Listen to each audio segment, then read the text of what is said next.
So I want to begin our discussion of your work and falling out of time by asking you a question that you apparently ask your students, which is a follow-up to George Crumb's idea of spiritual impulse and musical proportion. All And, right. and I've read that you ask, what is the spiritual impulse for which they have to find the proportion? So I'm asking you, what was the spiritual impulse so that you could find the proportion and the compositional structure of falling out of time? Right. Well, I think that two, I think it's two impulses. One is like the the the fear to the extent of becoming a failure of the imagination of what that experience is in life. Of losing a child. I think. I mean, I'm not special in this. I think that any parent probably has the same, um, but more than that, than that fear is the um, how would I put it, the realization that I personally know seven sets of parents who have lost children, and I realize that we all turn our gaze away from them. It's such an unimaginable loss that we make believe, oh, um, this didn't happen. And I think that is a terrible thing. So I guess that the impulse is the forcing myself to not turn my gaze away of something that, yes, it goes against um, the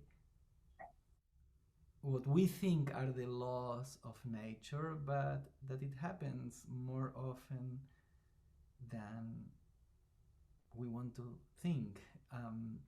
So it is in a way then the to um, link both impulses into one. It is a desire to accompany these people, because up to the point to where someone that experiences that such loss can be accompanied, right? Because grief is isolating, and I remember um, when we rehearsed that at the beginning of the process, and David Grossman came, and how he said that even a father and a mother who loved with the same intensity their child who now they lost, they are in different islands of in different exiles of grief. So it is a little bit of an impossibility, but yet I think it's something that I did not want to go through life without at least attempting to create this act of accompaniment, again knowing the limitations of that accompaniment. Well, it's interesting because I've found through the loss that I've experienced that everybody handles it differently.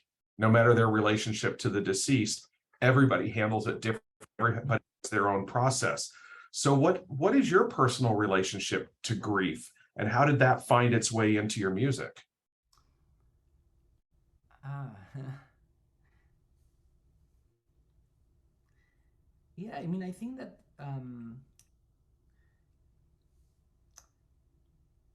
I think, I mean, I don't consider myself to be very unique as a person, but in terms of experiencing things deeper than other people, but I realize that I do have, like other composers or other creators or artists, this ability to perhaps translate the experience, not necessarily personal, but what I feel that people are experiencing into sound, into what you call, rightfully so, proportions, right? Um, um, my, you know, to answer more directly your question, I think it's I do tend to be more private in my grief, I guess, than other people, perhaps, but yeah, I mean. I don't see that as a good quality. So perhaps through the music I can connect in ways that I cannot connect as a person. Well, the grief in falling out of time is completely palpable. I mean, from the first moment Mm. of your work, it is so deeply emotional and remains that way through the entirety of the composition. So whether you're private in your own experiences of grief, you certainly have a way of expressing it Yeah, that has to come from somewhere. yeah, absolutely. Yeah, I think so. I think, um, but I think that to me the the what I tried to capture in Falling Out of Time was um, not at all anything monumental like a requiem, or but something very elusive, like, and I think that this particular set of musicians are the ones that can carry it out, right? This, I always feel with these people, both with the Silk Road ensemble members and the non-Silk Road. These are people that you remember, the old time radios, when the dial was continuous and you would catch static, and some, like a station that was who knows where, right? So, which nowadays you don't hear that, but it's that in between, that thing that is that, yes, maybe it is a station, but it's so far away that people don't listen to it because it feels almost like static. And other, it's a piece that if I had, that can probably not be I mean, technically I could orchestrate it and create, a more standard version, but I don't think that it will have the same, that it will, I think it might lose its essence, in the sense that, if you give it to an established orchestra, that continuous dial is not continuous but goes like chick, chick, chick, chick, you know what I mean? It's like, oh, this is like this grief, that grief, that whereas with these people it's more like this. Does that make any sense? Or It makes complete sense. And also because you and I are only a year apart in age. okay. So I Oh, remember those you radios remember very that? well. Yeah. But you are from here in Argentina. The radios were 20 years. Of course, but you could still Yeah, twist the dial yeah, yeah, and then yeah. there would also be these phantom radio stations that you don't know how in your city you're getting them when they're from a city that's Exactly. 350 miles away. Yeah, yeah, yeah. hmm Yeah. Yeah. David Grossman told The Guardian, quote, in order to do almost anything, you have to act against the gravity of grief. It is heavy, it pulls you down, and you have to make a deliberate effort to overcome it. You have to decide that you won't fall. Do you think that the act of creativity requires that, or is that just the act of living? Oh. No, I think that what he says rings true to me. I think that I wouldn't generalize it to any act of creativity, because sometimes you are simply joyous and it's simple. I imagine, Bach had such vitality and going on business to do, and Mozart too, and you know, I knowing David, I think that is very true what he says for him. Although I think it's in this particular thing, I think that otherwise he's also a very, uh, um, I don't know, like, yeah, like a source of, of creativity.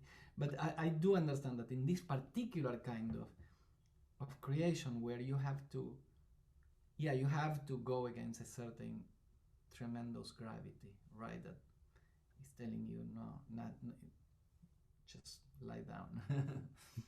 Hmm. Um, you did a really interesting interview with Karina de Fonseca Volheim of the New York Times, Yeah.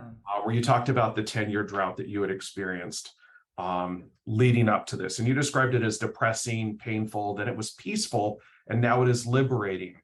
And in rereading that interview, it struck me as though that journey may be very similar to what the walking man has to deal with in terms of getting over loss and finding a way to breathe.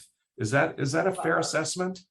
yeah, definitely there is a parallel there. I think that it's important, um, at least the way I perceive the journey of the walking man, and the journey of people that experience these quote unquote unnatural laws, to realize that yes, that there is no Hollywood ending, no acceptance, no obviously no triumph, no redemption, but yes, there is that what you just said, there is the finding once in a while a place where you can breathe, and that's enough, and that's all. You Yeah. know, there are a lot of people who use walking as a way of overcoming situations, you know, Mhm. whether they do the Camino de Santiago, Right. you know, Yeah. across Spain, or they do the Inca Trail in Peru. I mean, Right. walking seems to be a way for people to come to grips with whatever, or come to new enlightenment about what it is they're going through. And I'm wondering if walking has played any role in your life, in terms of being able to free yourself emotionally, free yourself creatively. Right. Uh, no, in my case, I always want to do that because I know that Beethoven did that so much, and I love the walkers in the metaphorical walkers in music like Schubert or Mahler.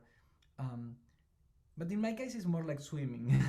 But I know that for David, walking has always been a real thing in his life. He starts every morning walking a few miles. And also the book Before Falling Out of Time, To the End of the Land. It's about a mother whose son goes to war, and that probably that is his most famous book.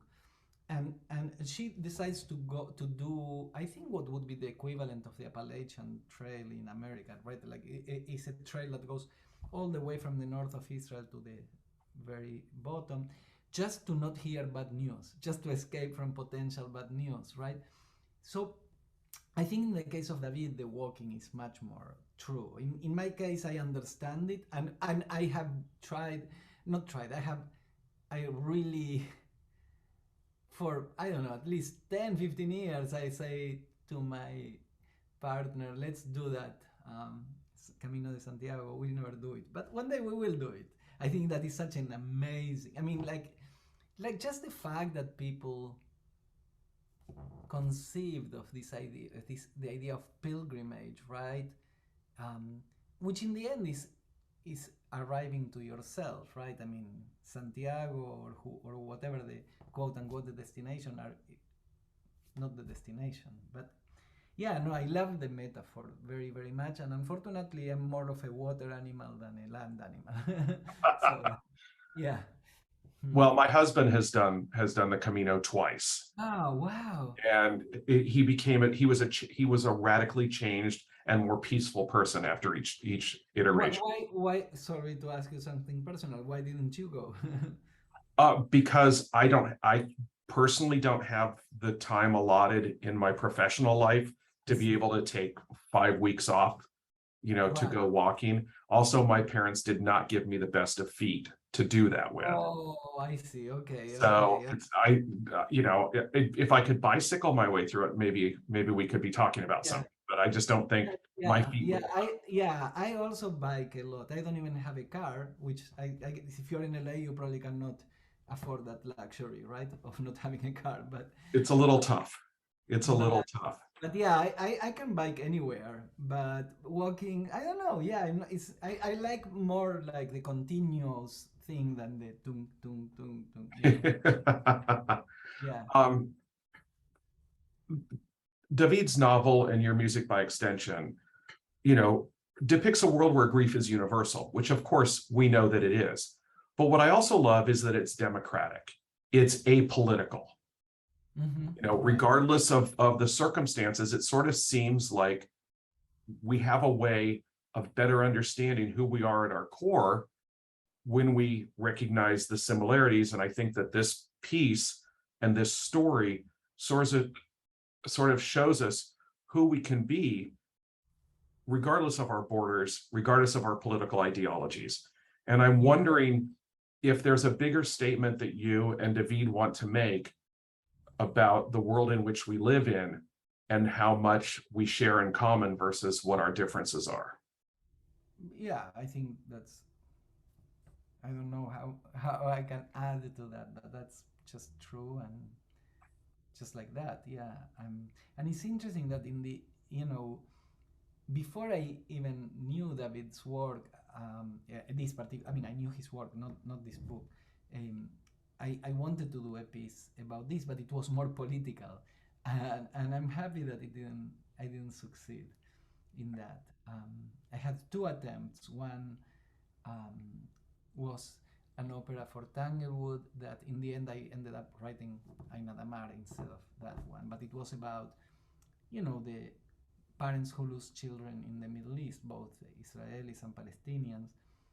And then I started Iphigenia for the Met that didn't work out, which also had a political component. And I like that in a way those two failures led to something that I think is much more true to the human experience, that, like you just said, that transcends politics, that is universal.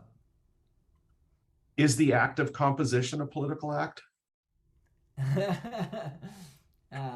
Political. I think that I don't know. It might be. I think that is a little even deeper than political. It's an uh, is faith act. Is an act of believing that life transcends death, right? Because it's, why would anybody create anything if the end is death, right? I mean, the yeah, it's the defiance of death itself, right? Like, I guess, yeah, I'm not articulating it properly, but I think it's even deeper than, sometimes it's purely political, but I think that any act of true creation is an act of faith in life. Since we are similar in age, I don't know about you, but I'm starting to have the thoughts and the conversations about what do I want to do with however much time I have left Oh versus, yeah, yeah, yeah, versus revisiting things that I've already experienced. It's like, what are my priorities going to be? of So course. faith becomes a huge part of that as well, trying to figure out, having faith in whatever amount of time I'm going to have and whatever those experiences are going to be. So beyond the act of composition, what role does having faith, and I don't mean in a religious way, but just in a spiritual or emotional way, what role does that play in your life? Right. I mean, I think that um, faith. Yeah, I don't know if this is exactly the answer, but I think that caring, it's such a deep question because like now I'm thinking, I don't know if you remember, maybe a month or 3 months before he died, Oliver Sacks wrote this piece for the New York Times where um, he said, yeah, no, I know, I of course I care about global warming, but it's not my battle at this time anymore. I mean, it's for the young. So it's like, so okay, so it's discernment between what are your battles, or what are the things that you, yeah, that you are want, that you feel you must do in that time that becomes more and more limited for you and for me. And in my case, that faith translates into caring for the people that I care for. Like I just went to visit a friend who is on his way out, and I was basically nursing him, and I feel that that was time well spent. Like that's what I want to do, to be like the people that I consider that were my uh, companions in this life journey. If their moment comes, I want to be as much as possible with them and for them. That's one I don't know if that's faith, but it answers the question of what to do with the time that we have left. And then, yeah, and then write music. I think that the music that one writes, and probably the writing that you do, you think twice. Is it worth this? When you're young and you feel that you're immortal, you write whatever, But the closer you feel the presence of death, the more you want to write what you really care about. I don't know what does have to do with faith, but it has to do with what to do. Right, exactly. Well, it's interesting because I know that this particular work you started workshopping in 2017, Right. which I would assume means you were composing it before that point. Um, Yeah, I normally compose right a little bit before that point. right, right. Of course, you can't workshop it unless you've actually written it. Yeah. Um, but I'm wondering how you think this work resonates now that we've been through 2.5, almost 3 years of incredible loss worldwide as a result of pandemic, or we're also seeing what's going on in, Ukraine, with the circumstances that yield to a parent losing a child in many cases. Is do you think that this work resonates differently now than when you wrote it? And are these a factor?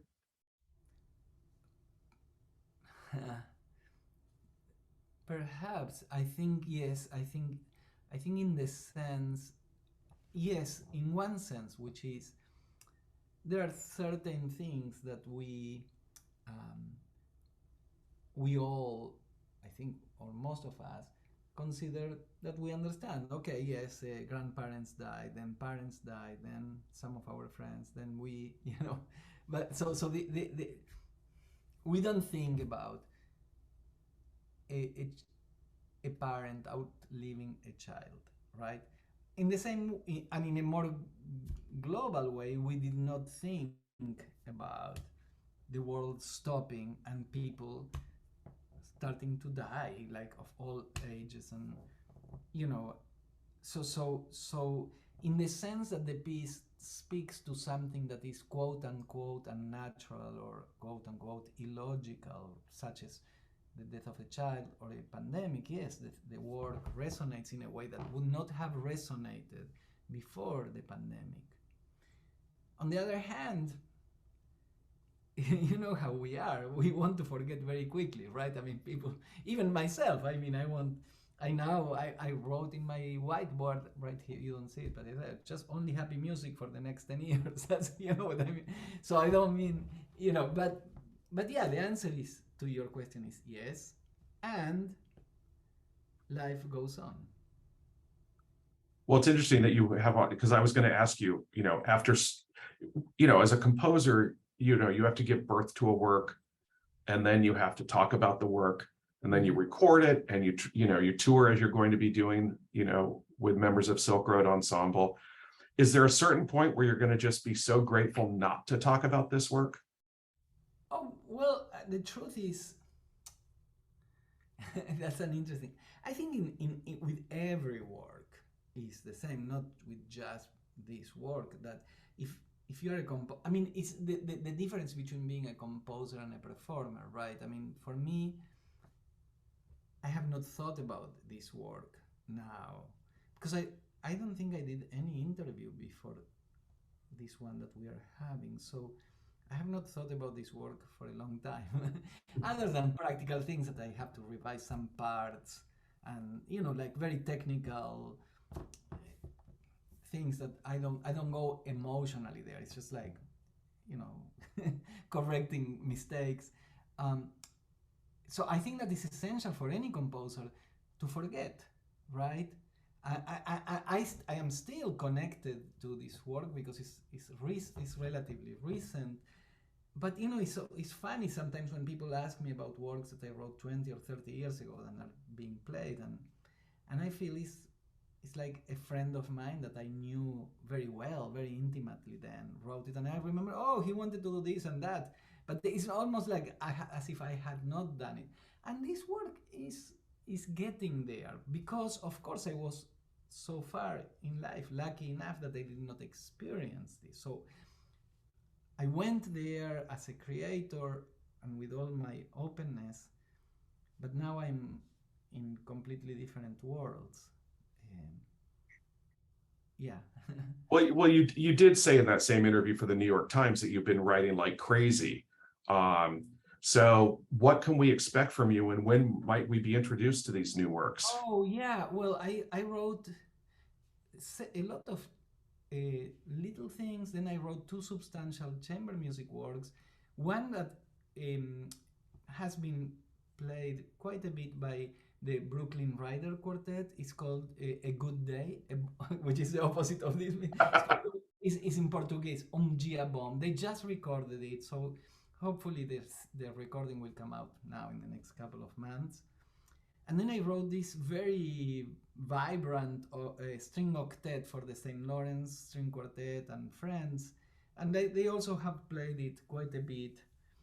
It's called Ever Yours, and I like it a lot. So those are the two substantial pieces. And then right now I'm writing a piece for violin and orchestra for Johnny Gandelsman, who is also in, and the Knights, the orchestra, the Knights. Mhm. And I'm starting slowly because the shooting didn't even start yet. But I'm writing the soundtrack for Francis Ford Coppola's Megalopolis. So yeah, it's a lot of music and all kinds of assorted other things, little things. But yeah, I'm enjoying this new fertile moment. Yeah, Well, good. As a fan, which I discussed with you before we started rolling, I'm very happy to know that there's more for us to discover. thank you. I want to close out our time by asking you about something that Gustav Mahler said. And the Mm-hmm. reason I brought that up is because in almost every review that I read of Falling Out of Time, the Kindertotenlieder is Uh-huh. commonly brought up with it. So I thought, rather than ask you about parallels to Mahler and things like that, it's like, I want to ask you about something he said. He said, only when I experience do I compose. Only when I compose do I experience. Okay. So what has been your experience through the process of creating, recording, and now about to go on tour with Falling Out of Time? And how do you think that will influence what you choose to write next? Well, my experience was I, one of gratitude for finding this incredible group of people that can go there. Like the walking man says, I have to go there, and he doesn't even know what there is. We didn't know what there was, but we went, and even David was very impressed and moved by how um, how music can get to the place where he himself said that literature cannot arrive at, so we experienced something very transcendental together. And writing for these people is different again than writing for any other ensemble, in the sense that you have to leave some things unwritten. Not for them to improvise, but to figure out, to go to open paths. Um, and then the second part of your question was, Well, how will this ah, experience influence what you ah, write next? oh, like trying to get as far away as possible, just into a world of joy. Yeah, yeah, yeah, yeah.